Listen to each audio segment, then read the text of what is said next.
Allez la gobe.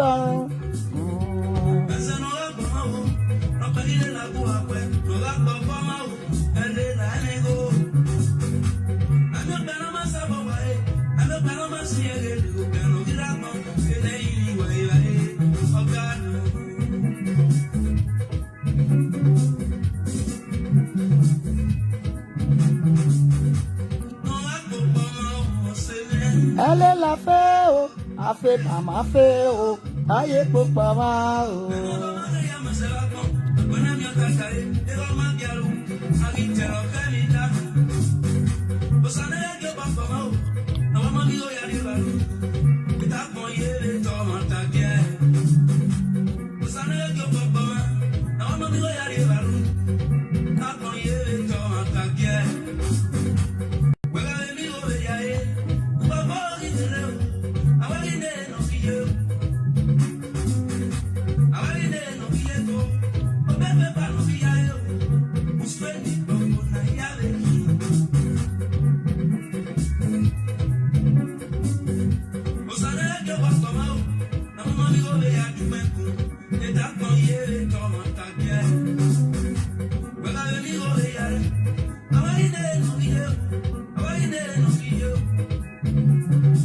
Good evening, everyone. Mommy Costa Costas, good evening.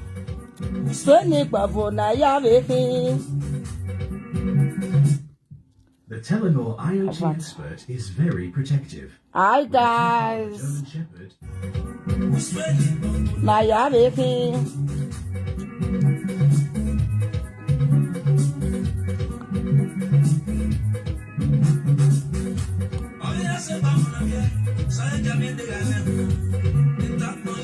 oh, my God, yeah.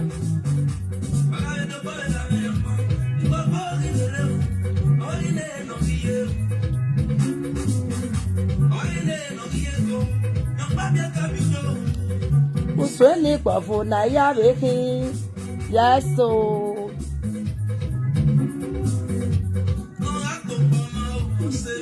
Ale la fe o, gafe gama fe o, taye popo wa o. Ale la fe o, afe gama fe o, taye popo wa o.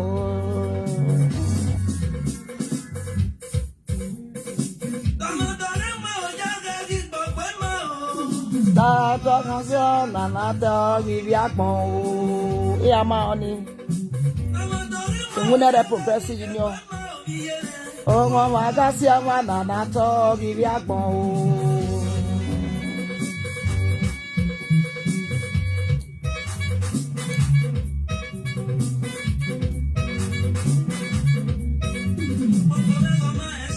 No, Baba, my essay.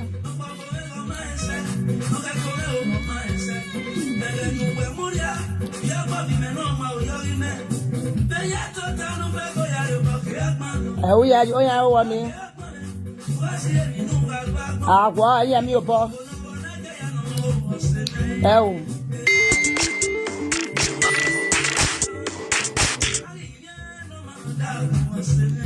Good evening, my darling Osage. Good evening, my darling Blessing. Good evening, my darling Joamese. Thank you for this star on the Costa Constance.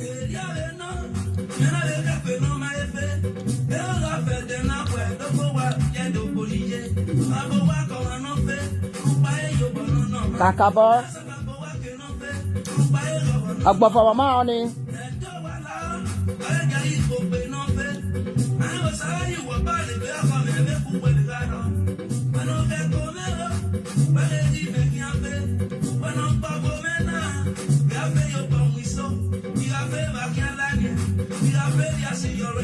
No me. Eh? Mate da.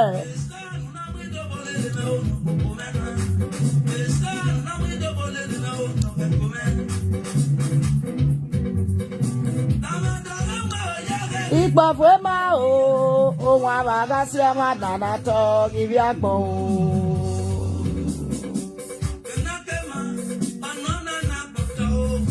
Kena ke mabagbo na gbogitege. Ekena ke mabagbo na gbogitege. Agbogige nire o. Ekena ke mabagbo na gbogitege. Ekena ke mabagbo na gbogitege. Ekena ke mabagbo na gbogitege. Ekena ke mabagbo na gbogitege. Ekena ke mabagbo na gbogitege. Ekena ke mabagbo na gbogitege. Ekena ke mabagbo na gbogitege. Good evening, everyone. Good evening from Mommy Suzy. How you guys doing? Yes, so the reason I played this music to dedicate it to Iyefe and all the people go around the globe. Ekenake mavagbon, ebi agbon dege. Egenu ya susewe hiya agboma begone. Egene monika na are Hollandi, nona fi keke. Ja wini cleaning agbon bege ba. Egeni ya wada fon na suseke agbon bege ba. Egeno sana derevi are Holland agbon toni.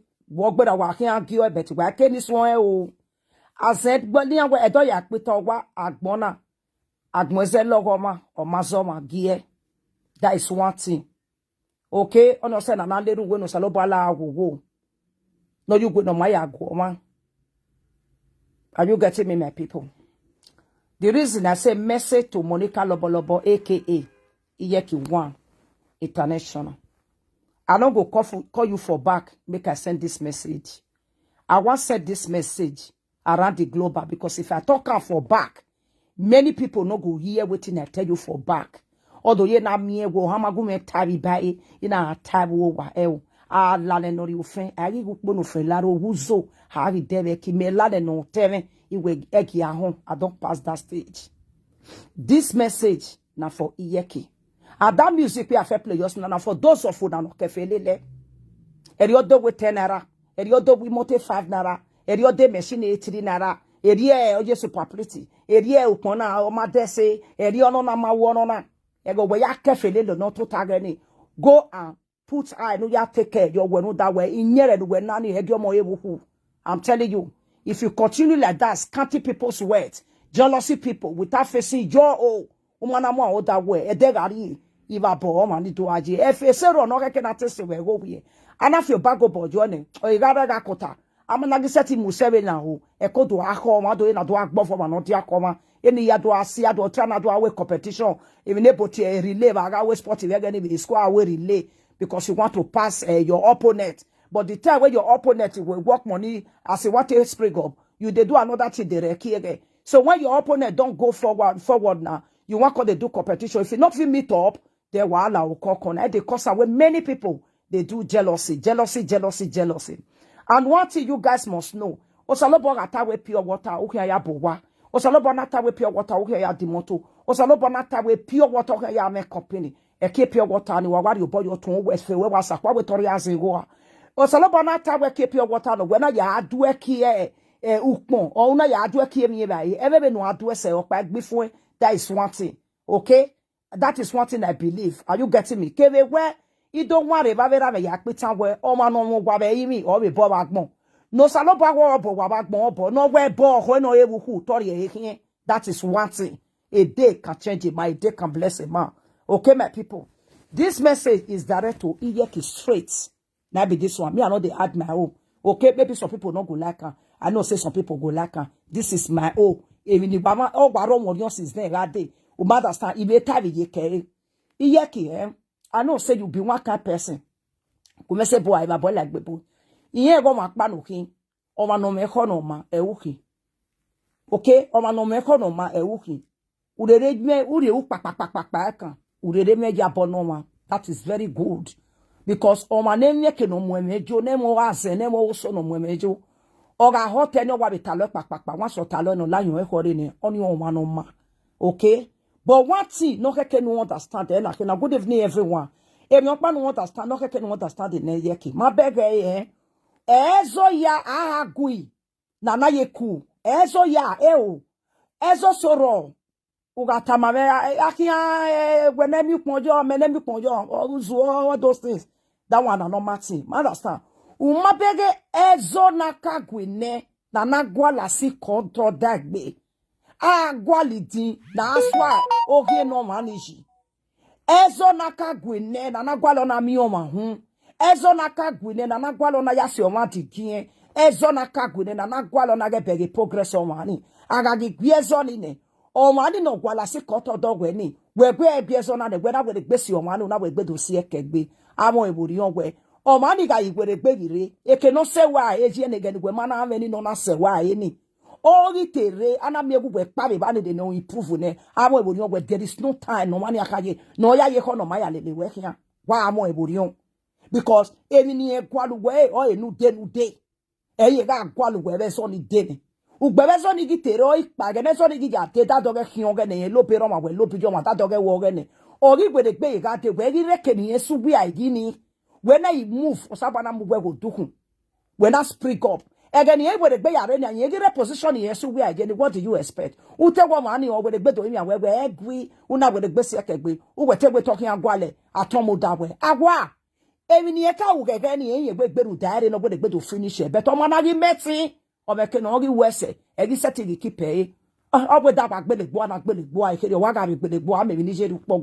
That is one thing. Onu e chance okpari hi asatiri no mama e we ga ku yen ona wa e no market ka ge zo keka no ya he gwebo beta na mi egwe zo ni ma we ku ona ga ezo na na si o ma di ke na na gwalo ma wo na na gwalo ma si koto na na gwala la wo da ma e ma e we gbagwe u ga gbere gbere ye ti ke hu no gbere gbe la wa because e weapon nu ka ya gbe na me go ka oni u ma fi de kwa to ya vio ehin u ya vio ehin we de gbebe do he e de no ko bi a we de gbebe do.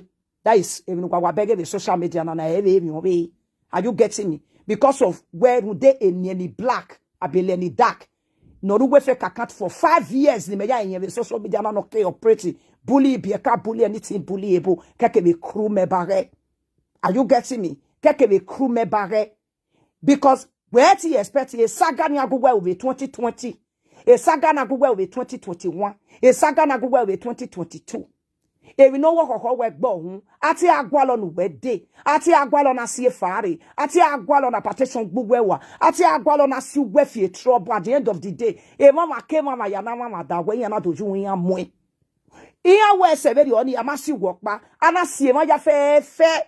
Ave ma yo pomo no lega we. Ya je jere ave okpoko ni je, ave women of Tiba kan de banigare UK, kenigare different country ya fe. Ana sile ya ladian. Why? Because aga sile li ladian enemy na dey against where we are. Oh, hey my well. That was the reason they were doing all those things. They were looking for any which way to bring you down. They were looking for any possibility to take you down by force. And your Epa, they were looking for other means to stop your Epa so that they will not help you again. They want to frustrate you. They fight that fight for no reason. With that, they don't even, or the money where maybe you and your ex-friend have a misunderstanding. But as a person that have a good heart, onwe vaga agui. Uga seva nu dami ono. Or agave kioma won vie aga seva yogo moya soi. They take it upon themselves to do anything doable, to drag anything draggable. Those people that come back to you, that is what they did. You may not see any other replica when I feel where suddenly. I don't know. This is the reason when they come to you, I will be looking at them. Because I never liked them. I only just seen 2020 I only just today. I know where a chameleon is always a chameleon. If you were here, still the men and if you paro. Neoki aya yegbe tata okudo yegbe yatagba kama possible. Okay? So he please one ya message nana. O me message no ma give say la silo. Uta ava vi biokoko yakin. Ari bioko tamu bioko foa. Ari bioko ni ka due kini ka gwalogi we down for. They young money amau. Apart from dragging those women into tare, they take it upon themselves to drag you to the police so that the whole land government to collect your children. All those things. When I hear you senior kegbe, but I understand though. Understand this is not by say because I have a good mind. No, because they will not as they have that bad motive. O manogi meti mudia you weapon a gathering and asio makoto, a gathering and agwala si koto da wana nagwale. E can emi no you go se no makia wo mai o no magwale da for we na me we monu we bia ne gometi mi we. O ma be dia se kegbe wo wie afan akota. Wa try it dame. I will never ige bi agwale bi no je be ku e ba bi no ba me no honu gu me ki jabo e make. Be wa ba de gbere me jabo. Ya la komane ya trust when e gwase me no ma. Be una we mi pen. Even now, what does you kaka say na naka we or maybe me ya day. You will get the opportunity because I know that if you have that opportunity, we want to do it again and again. If me I know what takma Monica, then you can we give away the matter where if Monica gwala se koto da we ya we the for the second time we are mioto. Here it we best we again. They might then what give you that heart. They will know that is. Imagine ya say in the boy. They you can no time where you where in na feel with you ne. E mana wa ye me down. Ogbeti, a destroyer, how to bring people down. Even the white it was see a log of the jealousy. Here was see a lily here. I don't understand. He got so he were a woman because he were a momo. But all those things now, please, this is 2025. I will belly na maybe here or here on the where I say kick up of a go way. No go tani. Every green when normal one. Oh, ye no dog baby tan. La go walk by ye pisa. Filia qua. Once a so dene. Agwala se koto da gbene. O mezo na nakaga gwibe ni kata sin we. I worry. Mami, we just call it. We can still settle. But ezo nagi nana dogwala se koto da gbene. They won't power no go la se koto da way. Okpa we gitere when I move forward. Okay? Okay re when I dimoto. Okay re when I do wa. Okay re when I locate area wo we. Okay re osaloba na we no man your mona wo je dagbo we. O man di gwe de gbe re ekere na so we I only keke we ga keke na agbo we. You we basic rada. Ege ni e tejare we fi moto de. We gitere ya gitere we gire tenati we ro gwe ne. So what do you expect? You think that ukpopo ni akaya agbo we yan fi de kwa. They still keep it in their yeke who they want to use it to operate again and again. Are you getting me? That is the reason you can never close to those kind of people. Even your hello, they don't deserve it. Because why you see they will still bring that same character they have. We met about where egg feel with you now, a saggy onji. No manara ni awe all buy. Who get about beggy if you can on our any who get about beggy kekan because on narrow is saggy any or logoke lahin. Understand? Obe ye na miegwe o sa bag your ma memene e saggy na e so memena ro e saggy ne. Omega no be 7 many with baby because if you know ro e saggy no. If you know ro saggy re lahin. Example ya make it every agboni riugi. E ma so ronia 2 epilepsy ami. Okay? 2 epilepsy. Eva so no epilepsy o sagbon o. Epilepsy ni asagbon me wa agbe ofo. But epilepsy ni abie okay no. Wa epilepsy na bie na bie epilepsy. Oro esage no mani. Epilepsy ni okay ahwo me okay yawo. E manageable no do chronic epilepsy. E la hin esagere. Be no sagbon me o la hin. Are you getting me? Eriye character na ofeti now. Unyi me dan, eke dan, oji, azen, oso, all those baba character. Eri obareje. Because maybe you are afraid to them because you feel you are going to have it settled because you have never communicated with this kind of people. Me able to talk about where you are more money we may hear saver. We are we never go. E can no go have a stop even you go have a soon. Are you getting me? Very major. The reason I be careful about a lot of people in this abroad. I don't see many people with different kind of character. Many are all pretty. Me gwaze you why you never weapon and not be say go con. It goes so you never pack not be saying by mouth. Not be saying by mouth. He total your one and Anna who Amaki would better me want to you to do about this war. Spiritually, I don't see ya. Vagbonana. So me and the we are boked na the me why is 7 years and the worker me the good and the bad in it. So on your see your atama me where even na sunu ia gear because of masunu that we mami exist. Who we yana the processor or manoma la who when no my country no way or set it process this kind of bad character be life video or my na reckon way it is about you where I it you about you go no eh my be yana na demonstrated this bad character be life video na it uni akere where mani I see about your egbe where mani I see efe your egbe where ti de na egbe no my efe latia umae even onu even you don't know it. What you will know, you will know. What you don't know, you can never know it. A life in Agbonti go when another body go wake a better one a UK no. Eh, Agbonti na ogeleti mi kakaba, Agbonfi with Agbonfi with you. Agboto body people don't live you. He are change automatically. I'm telling you. If I live with bad motive, I'm a biafa, as on our gegere, Burika, hey, ya wagoko yokore, no la feka kati, a so maria no more, or a so more besa de woba, ya magikoko, I'm more therapy because of them. I know a lot of them in that group that have child children in Agba. If I yes, I go say, hey, and now I'm of here, ya will retire die. A so I will group on one monologue here to the extent where auto surrogate or whatever, ya people, eh? Agbon alogo ma very na we agwa lo we asere of ekoto we we no salo ba ya gba ogo we me chale children wo wa we gba oge we le nu na no salo ba mo egbera no we am ebo gere we me gbe mi na na ya fefe wo ba and majority of them they are single mother iye me o ma ni ave so fa le de me ka wo salo ba I so fa le lo mo na dori mo wisdom me ni ya gba ogo mo na iwe ijo mo arugwe o mo me se we agwa le we vi bie ka we sie koko wo agwa le ke no na se o ma ve se ke yeke come on. Anyway, we pose money ka we be mi ne ba gbon we be mi ne be we po na we give you momo if you so we ro to we mana e be mi o na be mbu we wo we ya e gbe be na no kele exist here. You supposed to know. You get my yanitira mo isa e yari poisa. You supposed to know we lot of delinquent people in yari buy. E ma no ja me la we gbe ya o si o ma. E ma no tie we mommy money ka you are the best. Who mommy help? Who mommy no ju we be no tie we mommy that is the most original mommy working. Who we na original mommy e no ja me la we gbe bi buy. Okono ma lati no we you are my wife for you are my wife. Where me your door? Oda fu we meje. You don't have that. You have. What are you doing with all those people that get bad motive? Good evening, everyone. If I get bad motive, you say kowe. Iya get tereno salopa na doli diogu weji. Abi to rela video na nasunu. Ege no coordinate you will still in Holland. Ege no coordinate where you are still a bicycle rider. Ege the meya so follow where platform. The first day I have a conversation with you, you were in cleaning job. I will still remember. You were still in cleaning job. You were driving bicycle to your cleaning job. Or coordinate day. From bicycle, you spring up.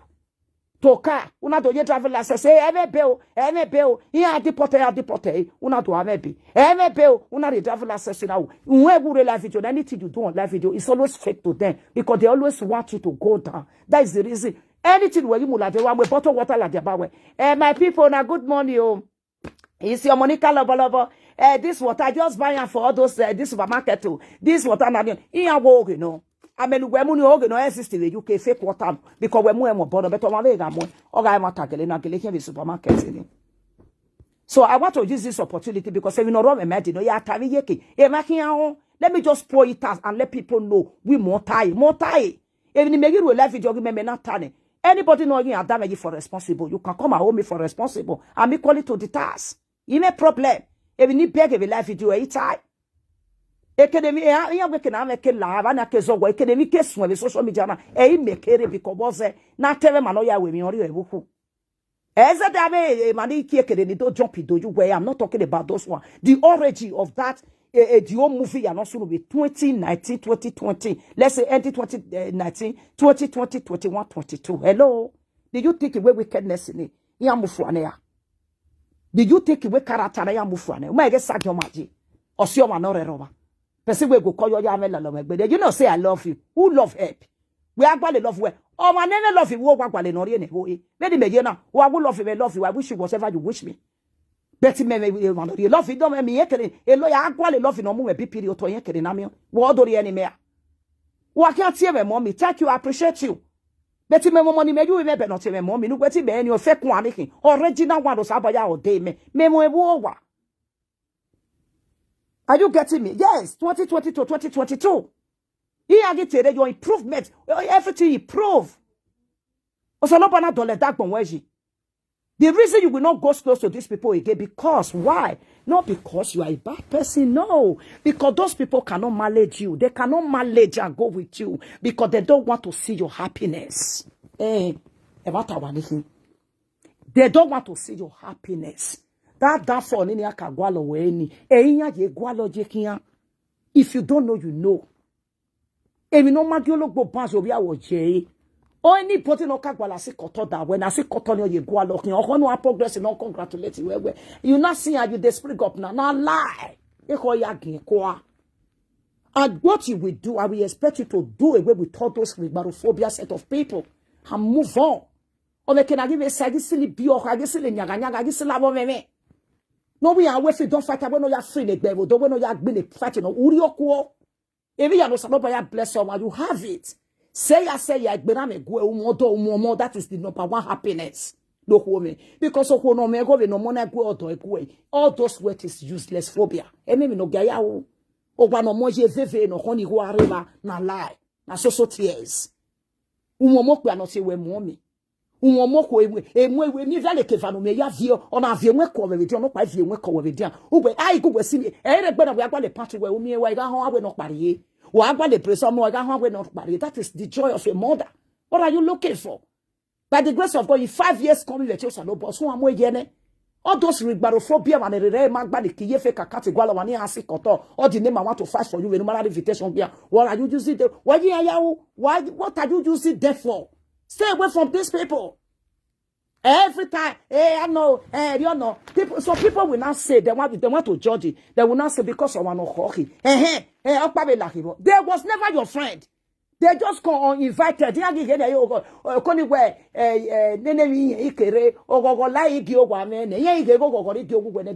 back uninvited. You didn't invite them. I have never seen any invitation card to do a live video now. And this social media series. When they came back, it's a ball girl. You know, okay, let me squat and see. I know where they like they will come. Oh no, say that's the reason when they come to make friends with you. I always stay away from them. Because you need to view any, you might only have view a second.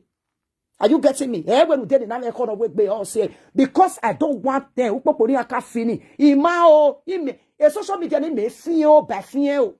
A social media not do swimming, no brand me not don't aware. As it you to about this social media, now take it or you leave it. And they are moving. A social media now when I want to so that's the day I'm moving soon. For you. Oh, but when I'm able to take a move to me go have never this war. A social media now when I'm if you believe, you believe. If you don't believe, that is your business. So la wo yeki. Even say not a message in agwe. Do away with all those people. Do away with them. Imagine a fake account. Or a normal day boat. Not your face a ladia. Udogi he ni waka fake name. A fake account with a fake name inside the darkness for good 5 years. 2020 to 2025 is good 5 years. O masaki boat no ye face e latia. O man okay to atamo where come I bring this so I will check this. Let your husband bring the enemy of an enemy. Let me bring. Are you for it? O man we ma do ke no ga can you man wa when you pen in any black is possible is a cripple. You don't know. Oga gila jeba kwa na me be ku no gibo. Do vie kwa. Ogu ke wa gba fences then. On even no see fe yo ma gbe. O man ma be ye ba o. O ma be ge na teto ye o ye na ge seku. Uma bega na dete lele kumosa. Oswa uke. Uma bega ni a woman no. Please. O me can give a say ala na no rio fen agi ku polo fe la. Agi se de direction of ye. A bush meeting no kokon, a grass cutter kakababo buzo. Agi dereke. Stay away from those people. Stay away with you. The crew member entirely. When you a package be waroya. Oya kwa. Yoro mu me ya huya kwa. Let them go. Let them go. So that you can just enjoy your peace. Ohonogaru is second can when only work here is okay. Obama gbe where you are always a strong woman. No mana say they are moto you will see if you keke ya gwa the daily bread. Unu know where your moto you can say the moto kenuna win na you can go you are working your husband is working. You can go to good because unwo masa. You na so we gberam any waro gberam any old cow. What are you using that rubber bag? I baby na kuku for. What are you using there for? O ma no de fe kakati ne kian le mi opa no kian jo we epa ko ne le mi opa no seti elaja no we ti tell them and the black na not to body we yes I want to speak Ladies and gentlemen, I am studying for Monica. This is what she told me. I am the eyesore. I am the weakness. Can she do that for you? Can she? Can she do that? No. She can only do the write-up. She don't want to speak because people will hear her voice. She cannot bring her video because she's very delinquent. It can okay with mine. I return and so we son so we the destination okay or can not all work be on a flat there with bona. You don't know. How can no matter with fake account? I mean, my nigga fake account if you're getting or give again. I said they all bring themselves out. You know, we know. This is a shame or shitty to their personality. They bring their face out. Anybody know you fake account in that tarot you day no matter you bow where you ladia. Who for life, you know, if anyone had their life for her. I'm telling you the truth. Stay away from all those that just scared you might be. Ke gankinya kiye no kwani afyo kya kera no kwani afyo kya ke papa egbe konya waginya keya they are bunch of cackers. I they tell you, don't let anybody to come and give you a brace, fake embracement. Why you need Yahweh? Why you need you? Okay, we have to tell them Lady Black now. In case of a case sitting, Lady Black, you will stand for me. You are my weakness. Can you? Then the Black a fake account with a fake name. Nearly a more than a bien at Yeleni and Amaragbon or any other in your head. Can you give her something to hold now where Chadebo a secret in Akena? Only for me, a day is coming. Please be my weakness. Any Black I tell her there'll be a weakness here. Well, you're going. Everyone who know you're going. Don't matter to speak. That is the problem. She don't have mouth to speak, but she only have mouth to write. A boy that cannot better than your goof on leg, say, anything can write, anything writable. You cannot board the back way. Yes, I will stand for a yeki. A certain lads, not let my picture come out. Not let my picture come out because oh no you were bungwe. Not let my picture come out. Not let my picture come out. I don't want to make the see my bed, not bring my picture come out. That is only area for 5 years. I want not say to live you with a for go 5 years. AKA not let my picture come outside. AKA I don't want any people to hear my voice. Why you bomb very on yaw? Very well was gaining or can someone go when you want to go what you near from January to December. Oh, you can me I know what I call no card do no cado. The year 2020, the other day on a year do it. Okay, you doggy ray fakely or do act manager where you are the best. I never believe you are so nice like this. They will go or no set it, but no mamma no what you drag. I went me beg, I went to drag me boy. I said with you on a bully or my way to time mega the red bar. Oh, we had to time mega the red bar. For you to even to where although a write up of Pado Ladia, a write up in you to RTA, young message in please. We are begging, no, but we're begging. I want to beg when I beg you, no, that is a shame for your personality. I'm telling you. Or make no one give a say. Or when we might beg if a catona, but that up in a when I do RTA. Oh, you're not begging to wear the cotness. You do one way, what a picture like Jenny Maya. Ni maoe. Because of pay. If I can give you a then no better to bring up a when no is again. Eh, change eh. You no go change her. Once you are a snitch, you are a snitch. A snitch, before Epa Eddie de Sagan Roy, the only thing not specializes is fake accounts. What beg we not better than the coin and the black benny. It is free. Nobody I be making a roof no not distracting maybe you beat it. But my beggar, because my beggar here to be how my way at top pay. What another fake account in my beggar, a rat up pay to a beggar. Wogi come kind. Wogi come kind. Eh? Wogi kai yes, AKA not let my people my picture come and say wagi jinyawo. And the way we stay away with a group you have any hour series, stay away with them. Let everybody stay in their own. Who want to do present for yourself. Who want to do right for yourself. Who want to do anything, do it for yourself. Oh, who no guy is it's okay. You are good to go with them. As save yourself those stress in duale le talo.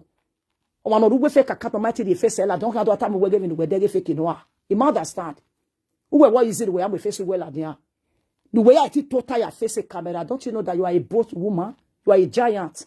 Don't you know that you are a woman that have a heart of a lion? Or I'm not setting my face at the camera.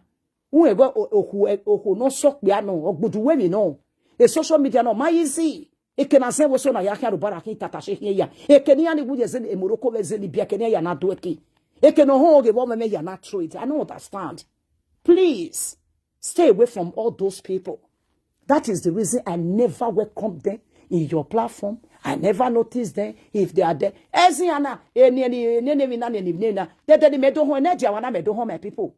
Hey, made do home, what I have what we fake account, but they fake account in anything. Here, where Mamma, where my any black or one or fake accounting. Here, come away. Every time one time, I have again nearly was never her name. Maybe her name is Umeni. Any, no be her name, na fake name. Her person go there, say fake account, not go bring the face come out. You go call the asa waka okpe, say na that one I be name. How you go believe say na that nearly I be name? How you tell no? Person where they hide themselves, they go. Example now, they say fake account. You don't know my face. You don't know my destination. I can't tell you say, na me, na I be that. And me, I they add my picture, they do. I they add myself, they go. I know I make my picture come out. Even my voice, I they add that, they go. Then I can't tell you my name. You might understand. Everything about her is fake. Fake account, fake voice, fake name, fake destination. Person where you don't know before. You need to know. Oh no, see a live video now. I am so free and I am so bold. Any presenter no time where you see nothing, and when any presenter again, I will know you're going to guy. Come out and say it. Error. Once I stay away from you, I stay away from you. But if I take you like my own, I take you like my own. Here you are say. Every year, you come out with that woman. Every year, where you say it with that woman, I will never say it on your behalf. Because you don't get, you don't tell me now that you can't talk about them. Even the book here, even any here, I share it, you have a share, they will not hear it. I just want to hold my live video to say it. If not, a live video may to be me. I don't say I get cough and catarrh, but I just want to do this message. If you want like me, you like her. If you don't like her, now you're old. Or how will you a platform where we're not able to make my debut? You might not back, never not pan day. Onyagaji more stressing and you not stress. You get for can't stress when you go stress. When you go drink water, your heart go make cooler. Your body go make jelly. Whoever stressing now. Fight for your life. Fight for money for your daily bread. That is that. How come I stress one or fake akati? Who does that? I'm going to expose in any. I can imagine 2020. I imagine now. I can net man that live video now. We will a commenter. Good evening, everyone. We will comment for everywhere. We will contribute for everywhere. Last time, Facebook not they pay. Now only pay YouTube they pay. Then we can't join. We can't no say Facebook not they pay. Now everybody come back along. No me no hospital na ladia. No recognize psychiatric na ladia. No when we have depression here na ladia. No what na ladia. Never what. I go yana ba fi pe wa ladia. We want to come and look for money. It's so be me. It's so ma be me. Are you getting me, my people? It's so me. It's so mommy. It's so a bad motive here your live video till today. Everybody know that as a bad person. Why you go to your live video, people will know that you are a good person. That is just it. I don't fear where you're ready. Why you not tell me I'm women are you getting me? On a guy, on a no. What's the next there? This fight is not done. I know what they're not going. It was not your fault. They cannot afford to wait. It's where you have said there. Yeah, too close to you. That place is your fault. It's a big mistake. You will not accept them. If they want to praise you, let them praise you in their platform. A signal showing and noticing a platform you wear. Because those people were the first people that want your downfall. You want to tell me where Sagani? No worry, 2020. You want to tell me where Sagani? You never feel anything bad in that saga? If you tell me where you might feel anything or might be Sagani, that means you want to shit the people around you. Because they don't drag you alone. They drag every people that close to you. Important personality people. I remember one woman where your husband get one hotel like that for Nigeria. They drag that woman. I remember another mommy where he lost her child that time. They drag her. Another mommy again where finally carried the go away. They drag her. They even want Costco a bit. That mommy with his sister in-law where they America be Canada. They want scatter their home. Everybody know this when they drag her to the instant. They drag her like that. They don't say they don't feel that good. They carry your innocent, important child. They drag the innocent child. They drag that innocent child for nothing, because they want to break you down. Those set of people now package themselves again and come to you. Then you accept them. It's a big fault. And do you know that you offend a lot of your fans by accepting them? You don't know. If you don't know me, I know. Me no totana. No, we echo comment talk by you way. Ni squad ni. Me, I didn't know. Sometimes that they watch person video, I not go comment. You don't say I not carry sense for them. How they look? Because they hurt a lot of people. Or even, what did they call this woman that time? Oh, why? Hey, any elam you want to know? I go remember her name just now. That lady, immediately they came to your platform. The lady now went, no. You can go with them. But I don't have anything to do with this woman again. Because they really drag me. They drag that woman. They call her Ashawo. They call her Ashi where. They give her such of name. I forgot their name already. Majority of them, please let those people go. Day your day. Don't let anybody come rob you again with Stella or mate. Or not do you cook cream. No. Your happiness may day with you for his house. People will love you, go join you happy. No man no su we digine. Or man no kagbalu dem wene. Or do akamu we. Congratulations, my sister. I do love you. Don't you know that fake congratulations if man no kagbalu. Oh man no woman kose. On Spirit God said, thank you, my love. Spirit God said, thank you. That woman feel bad. Where for you to accept all those people, I have to stay in my home. Because they really carry that woman, give her a name, isota, drag anything draggable. Ogimen or aka, Gawa ebe, Muda no say no give me my boy bimegbe. You may la life video, drag me, and I life video, we collect it one around your way. Yana man, wig. Yes. But I will never close to them. I will never close to them. Yeah, la sorry, you close to them. Yeah, la faru. He close to them because here you down, toy down, aga oiwu, toy ya, osu, a change. So please, iyeki, in all those things in any time, I be me walk by matakba, no one you will allow, my bego manogi gualo, deco de, no yasio ma cotone, o ma verioni, a rimana si kegbi, o mezona gui, nanaka where I have forgiven you. You get me? Because when you pretend mind, you are pretend mind today because you are. Are you getting me? O manogi gwalasi kotogi dawene. Do we manave we yana yate do sioga me de gebeti yamana eti. Consider the people not legal when you tell break down. Consider what those people were feeling the time they were bringing all those awokpo who nije down. You get me? Consider that because o magba eniyan wo salobua no yoto no jukun o seyan. Or say vague there.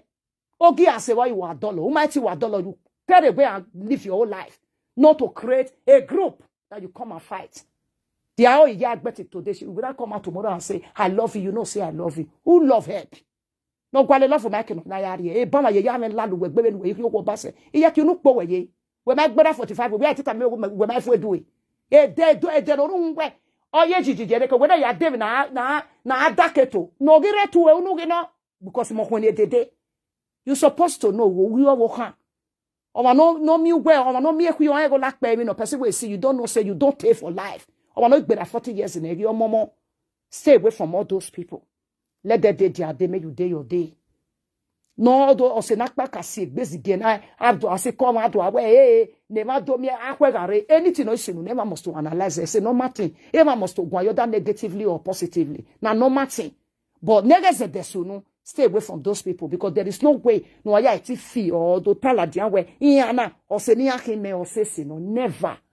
Or when we start they love me or I love them. Maybe we my love ya ma be love way. We me ti love ya.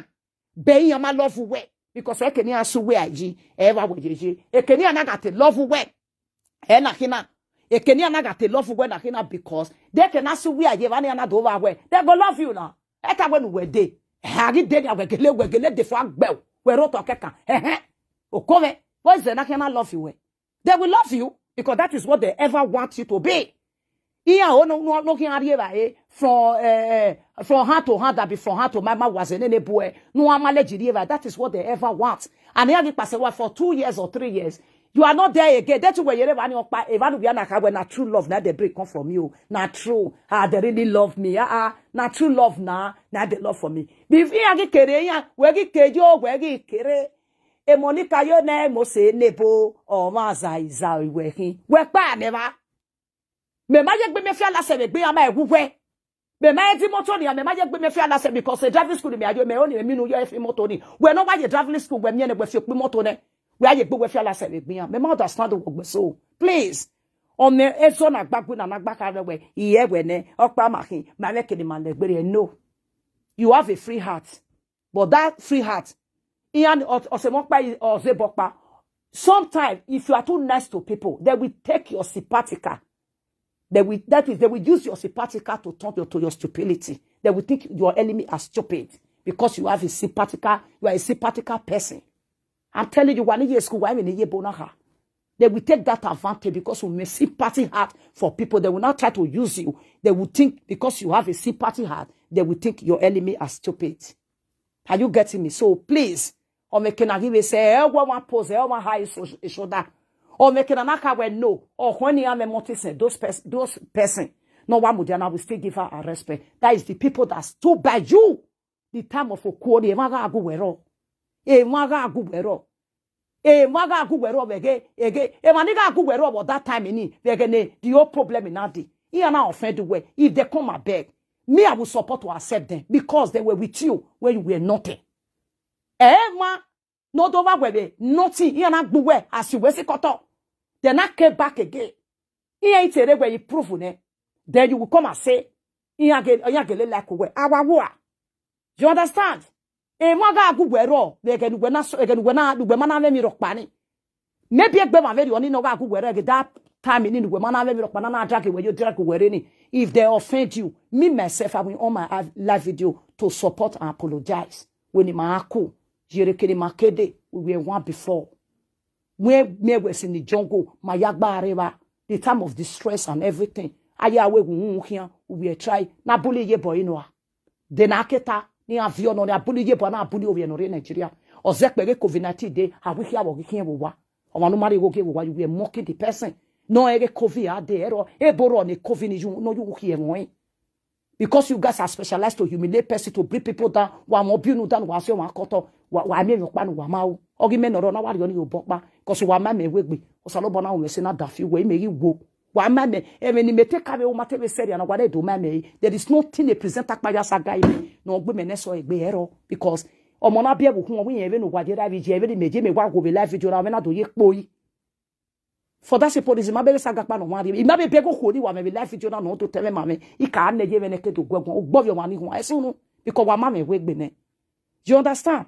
But on the Kenavi say, I will wear a berakbonane. Are you getting me? Yet once you are big, you are big. Having an enemy darkness, the darkness, fikakante, warrior fighter, freedom fighter, river fighter, bushes, petal fighter. Land Rover fata, Red Rover fata. Even the Gumoto Gbina, Ian go Wagbina, Ian go Belmont Gbina, Ian go Nitibatic Gbina, Wagijin, all those one they are rubber broke. A rubber broke yaki, even at the Wupono Davi Filequa. Throw them away. Vioe by even a coin, when I coin, we get back we are 2 years. Oh, yeah, Viaki Kota, because he realized that they are rejecting ya. As of ya when you move, or waiting rejecting because you die, Ian Gaya will satisfy. The only place in Ohiamoya, ya so that I made a parokano, where David do kiduni, no here lekwa, a rush water never na ya. Oh, yeah. Yes, a layer called the no mamma ya vioji, Nezabina layer quacos, Nija layer qua, a zero pa we me, or you want no sabo we me, equal bado gets a we me, or via we me, as a look at we me, or Nijamo we me, or come then no pocos there we me, I make it no hiamuya. Better put them in the mode. Via you wear Isha. Oh yeah. Shoot them and let them go. Urioko, you are a motivational speaker. You have a lot of Evaron we planted no my dad boy.